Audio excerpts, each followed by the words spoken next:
নমস্কার, আমি রাজ। আপনারা দেখছেন খবর 24 ঘন্টা। ভাগ্যের ব্যাপার, আমাদের পক্ষ থেকে মোমেন্টো স্মারক তুলে দিলেন শ্রী সুবীর নাথ মহাশয়।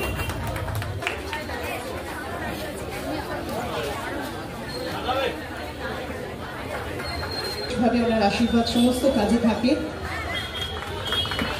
আজকের মঞ্চে আমরা ওনাকেও পেয়েছি। উত্তরীয় পরিয়ে এবং স্মারক দিয়ে বরণ করে নিলেন ভারত মাতা সেবা সমিতির সভাপতি। সাথে গলা মিলিয়েছেন।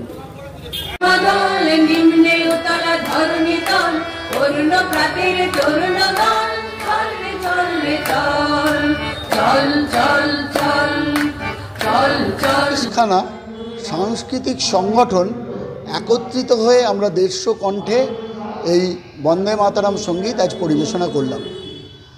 আজকে সকালেই এই ঐতিহাসিক বন্দে মাতরমের ভবনে আমাদের একটি অঙ্কন প্রতিযোগিতা হয়েছে। সকালবেলা অত্যন্ত দুর্যোগের মধ্যে আমাদের যখন সবার মন ভারাক্রান্ত যে আমরা পারবো কি পারবো না, আমি যখন সকালবেলা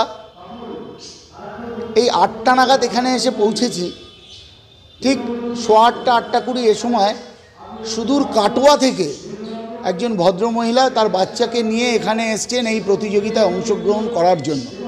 এটা শুধুমাত্র প্রতিযোগিতা ছিল না, এর মধ্যে দেশপ্রেম, দেশভক্তির যে উন্মেষ ছিল, মানুষ যে এইভাবে নিয়েছে, সেটা আমাদের কাছে একটা বিরাট পাওনা। বঙ্কিমচন্দ্রের আমোঘ বাণী বন্দে মাতরম যা আসমুদ্র হিমাচল উত্তাল করেছিল দেশ মাকে শৃঙ্খল মুক্ত করবার জন্য, আর আজও সেই বন্দে মাতরমের ডাক